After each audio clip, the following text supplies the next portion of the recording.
Kalau anak muda dilepas begitu saja, ya kan? Kalau nggak ada yang tua-tuanya ikut terjun, Nggak kalau mau. berjalan. Jadi kita harus menua-nuain. Mau nggak mau. Harus jadi orang tua.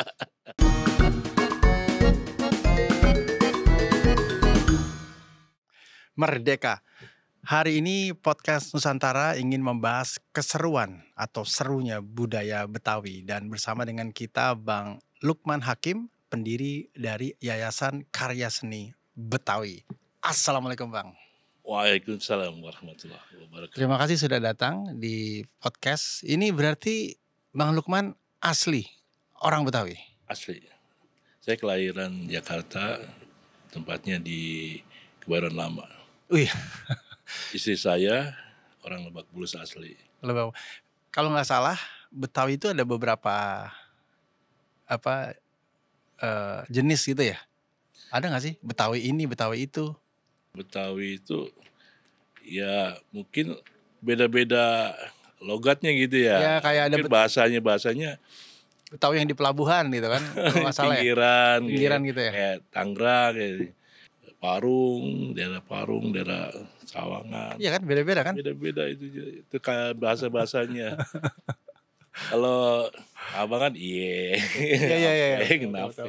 Udah bisa tahu nih. Iya, kalau di Parung kan apa baik, gini baik. Kayak Banyumasan gitu ya. Nah, kayak gitu. sejak kapan mulai tertarik sama budaya Betawi? Betawi. Dari dulu emang orang tua saya dia berkecimpung di batik. Oh, iya batik Betawi ya ada ya? Oh, dulu di batik.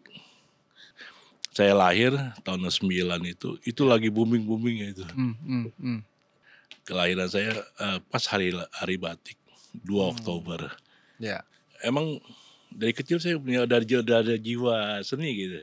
Apa aja saya gambar. Sampai buku saya coret-coret gambar. Nah ini kan Bang Lukman nih benar-benar tertarik ya sampai bentuk konkretnya kemudian mendirikan yayasan ya. Yayasan saya dirikan itu awalnya kita sanggar ya. Jadi sanggar, saya bercita-cita pengen yayasan gitu. Ingin lebih luas lagi. Tiba-tiba ada orang membantu. Tahun berapa itu Bang? Membuat yayasan. Jadi tahun sekitar 2019. Awalnya ya, jadi awal 2004 saya bikin ondel-ondel yang besar. Ukuran besar 2 meter. Saya ajak tuh warga, anak-anak muda tuh, untuk memberikan perubahan gitu. Saya ada inspirasi keluar itu. Padahal mungkin waktu itu ondel-ondel udah mulai hilang ya? Ya, awalnya kita topengnya itu ya dari slopop saya bentuk. Bentuk muka. Kalau kayak orang-orang seperti fiber. Ya. Kalau saya mah yang ada di sekeliling rumah aja. Jadi limbah-limbah aja. Oh jadi kita manfaatin. Jadi buat ondel-ondel dari limbah gitu? Ya. Jadi slopom bekas peti. Saya undang tuh anak-anak remaja. Yuk kita buat perubahan. Jadi panggung itu kita buat rumah Betawi, ada ondel-ondelnya, ada lenong dadakannya. Ini berapa biayanya katanya. Padahal sih kita yang ada di sekeliling kita cuma hanya 400.000. Menggerakkan anak-anak muda di sekitar, lalu mulai membuat sanggar. Iya. Gitu. Salah satunya bikin ondel-ondel dari bahan daur ulang. Botol plastik. Apalagi yang dilakukan oleh sanggar? Jadi sanggar itu buat bela diri ya. Kita ajarin, kita kerjasama. Awalnya dari ondel-ondel, kita ketemu teman silat, datang ke rumah, akhirnya kita barter. Kita bantu dia ondel-ondel, dia bantu silat. Akhirnya kita dapat silat, dia dapat ondel-ondel. Gitu. Jadi ilmunya nambah terus ya? Betul. Disiplin budayanya nambah ya? Tapi ondel-ondel itu yang pertama. Iya.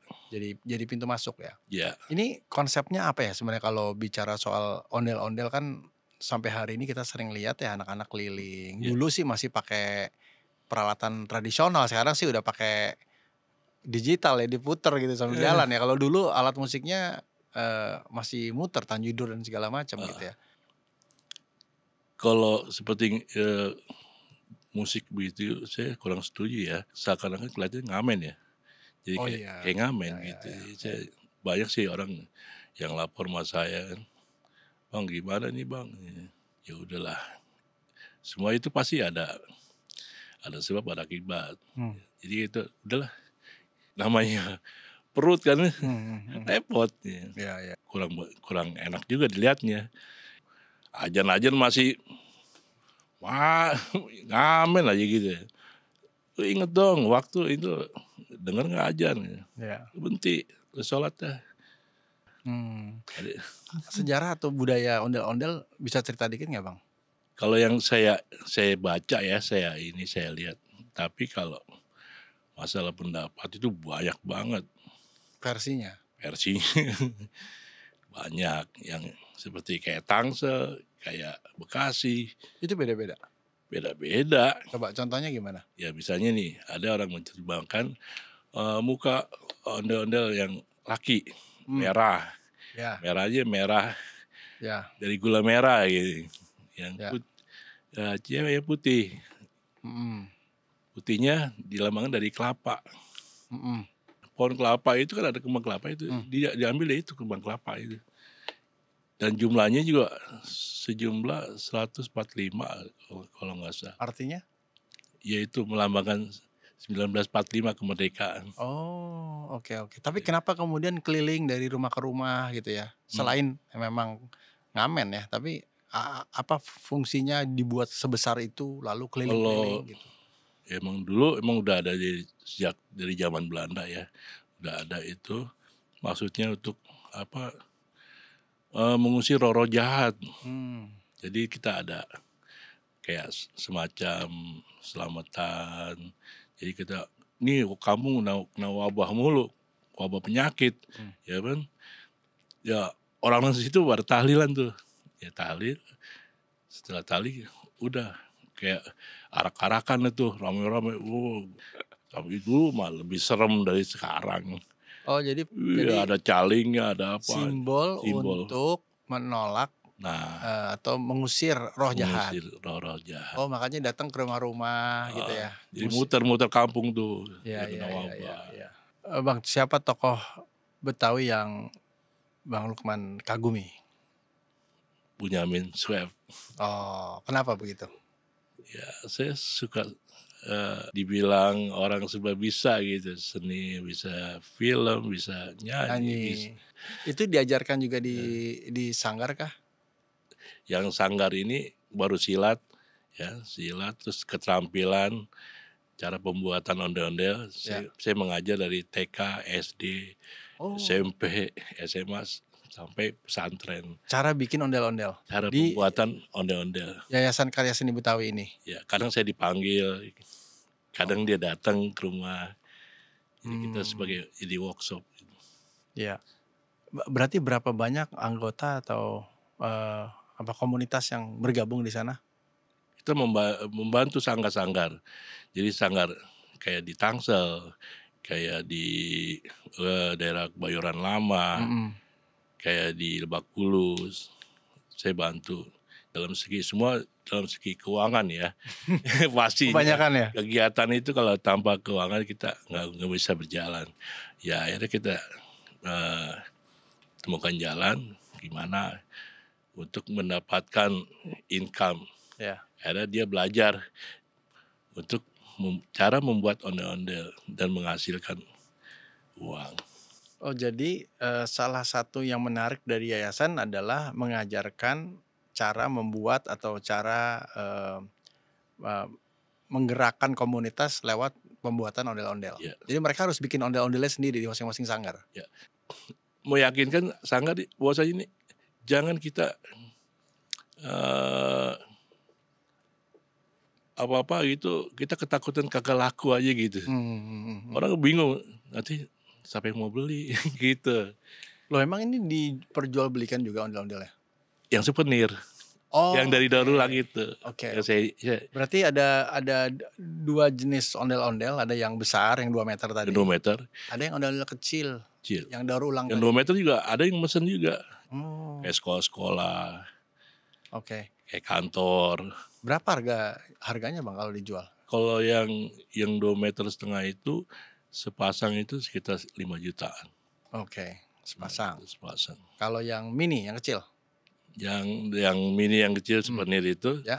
saya jual, kalau kita jual ke langsung ya, kita dagang nih, dijual langsung 35.000. Oke, jadi Tapi kalau pedagang misalnya dia mau jadi reseller saya, kita. 25.000. Ya, oke. Terserah nanti mau jual berapa terserah. Ya. Tadi sempat cerita soal bahan-bahan daur ulang. Contoh bahannya apa aja tuh Bang? Seperti botol bekas, botol plastik, Botol plastik. tutup galon. Ya. Tutup galon tuh pinggirannya saya jadiin kuping. Nah tutupnya itu saya jadikan buat dudukan leher. Jadi botol saya belah dua. Prosesnya seperti itu. Berapa lama tuh Bang? Kalau berapa lama tergantung berapa botol yang saya kerjakan. Saya kerjakan bisa 500 botol. Potong-potong semua. Ini ngerjain sendiri nih? Enggak dong, ada tim? Ada. Jadi kalau saya mah bagian yang kasar-kasar. Kalau istri yang halus-halus. Dia yang ngerjain seperti buat pakaian, masang-masang ininya, anting. Ini yayasan di mana? Di rumah? Di rumah. Jadi Jadi keluarga aja. Yang ini juga keluarga. TPS saya dekor, saya rapiin tuh jadi rumah Betawi itu TPS. Orang juga tertarik, wah ada nih TPS ini dong yang heboh nih kayaknya. Terus dananya dari mana berarti? Ya saya sendiri yang kreatif aja sendiri. Misalnya dana dari acara TPS kan ada pemilu kan ada dananya tuh. Oh ya. Yang buat tenda. Ya kan? Nah itu kalau misalnya acara 17-an nih souvenirnya ondel-ondel ya udah saya kasihin aja RT penuh tuh datang semua. Sampai lurahnya datang, RW datang semuanya.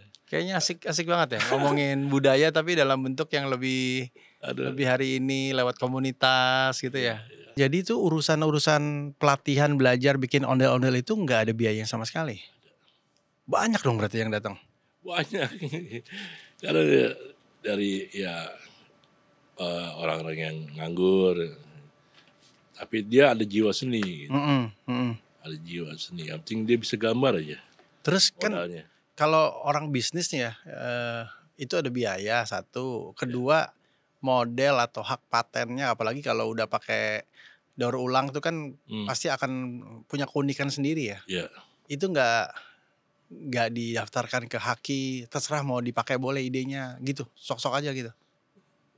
Saya pikir ya kita berbagi ilmu itu kita datang juga dari Allah yang memberikan, yang ngasih, dan kita juga harus ya membagikan kepada ya saudara, teman atau siapapun yang kita nggak kenal jadi kenal ya.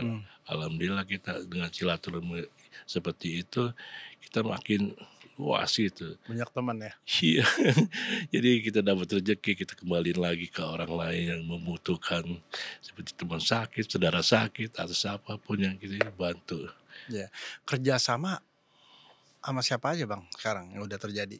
Waktu COVID ya, seperti Monas tutup, Jatuh Babakan tutup, Ragunan tutup, pokoknya yang tempat-tempat keramaian tutup kan. Tuh semuanya pada bingung, sangat-sangat bingung kan. Wah gimana nih penjualan gimana? Saya gulung tikar ya.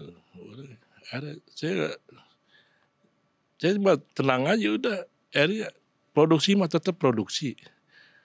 Tiap hari produksi. Ya, alhamdulillah produksi habis. Saya larinya kemana? Ke toko mainan, toko buku. Saya masukin aja ke toko-toko mainan. Toko-toko buku. Alhamdulillah sampai sekarang berjalan. Sampai 15 toko. Yang percaya sama saya. Nah selain ondel-ondel juga kemudian ada seni budaya lain yang dijalankan di yayasan lalu dilatih ke sanggar-sanggar ya. Seperti lenong, palang pintu gitu. Nah itu tingkat kesulitannya sama gak atau berbeda sama bikin ondel-ondel?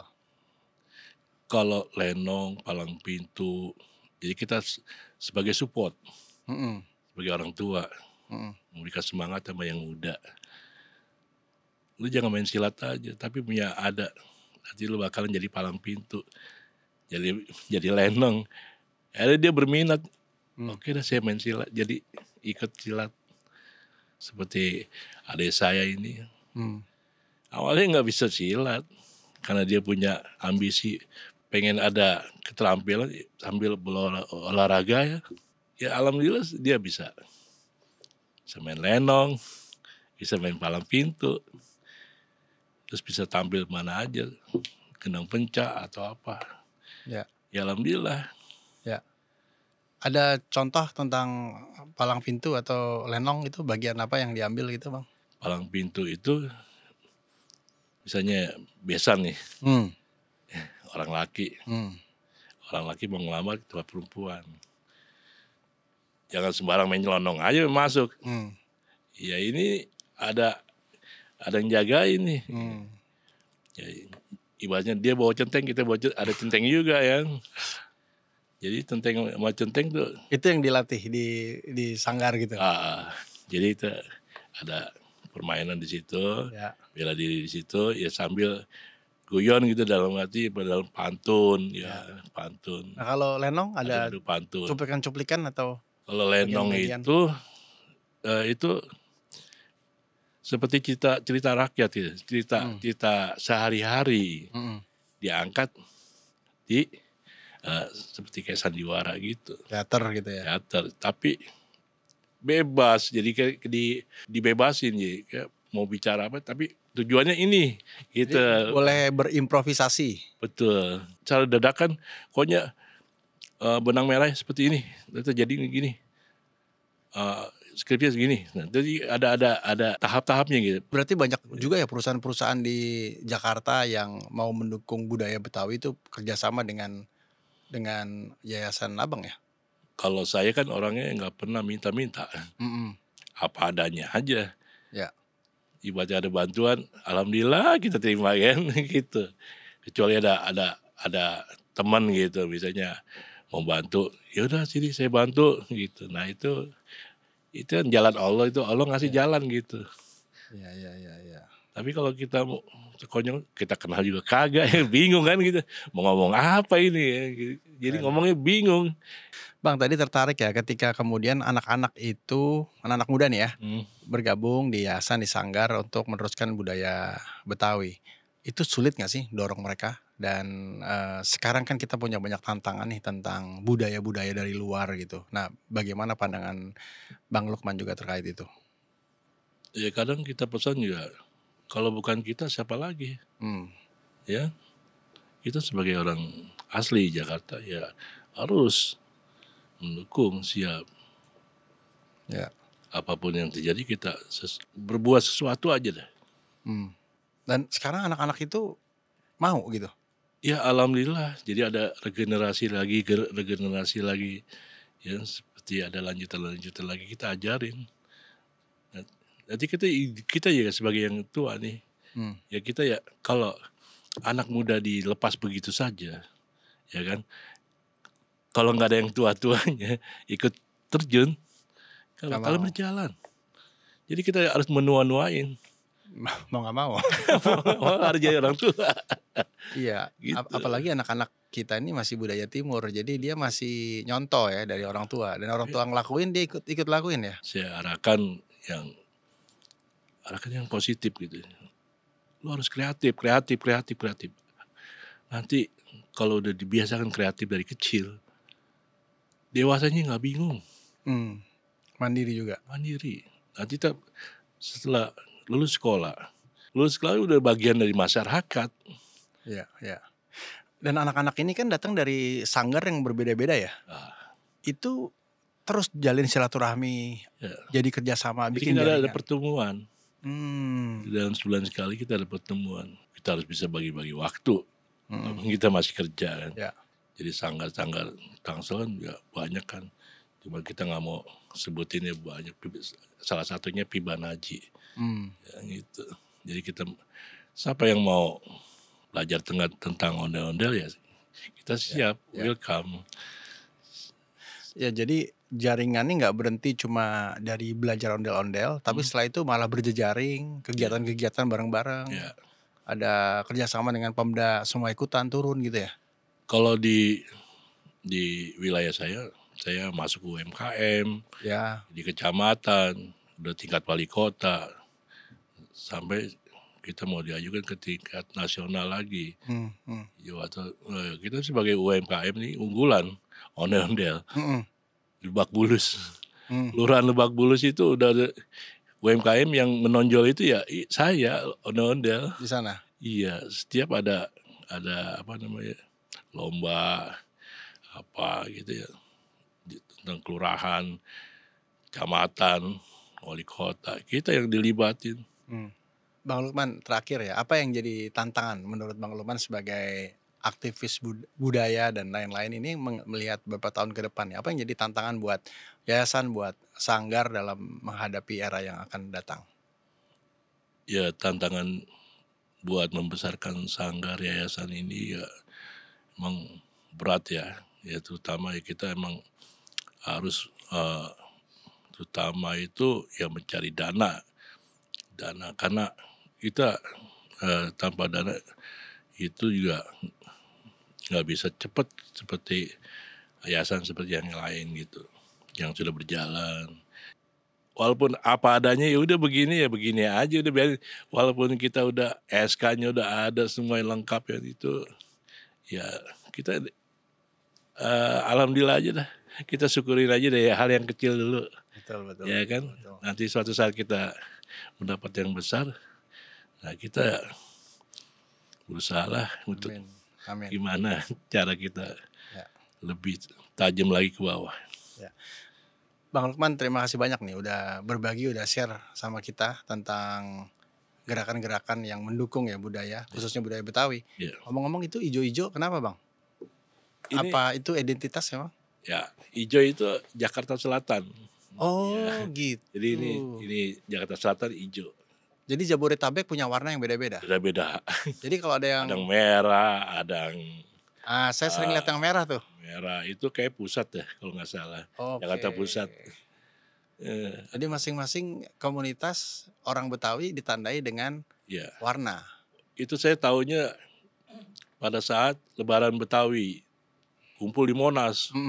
Itu dari kan ada stand-stand Jakarta Selatan, Utara, kan sampai Pulau Seribu. Itu beda-beda ininya. Kok beda-beda? Kenapa? Ya kalau Jakarta Selatan hijau. Jadi membedakan wilayah. Oh gitu sih. Ya. Demikian bincang-bincang kami tentang hal-hal yang begitu menyentuh hati, mencintai kota Jakarta dan tentu saja akhirnya mencintai negeri ini. Terus simak tayangan-tayangan kami di program-program Podcast Nusantara. Anda bisa menyaksikannya juga di YouTube channel dan tentu saja saksikan semua program-program inspiratif kami di Daai Plus. Podcast Nusantara, hidupkan cinta Indonesia.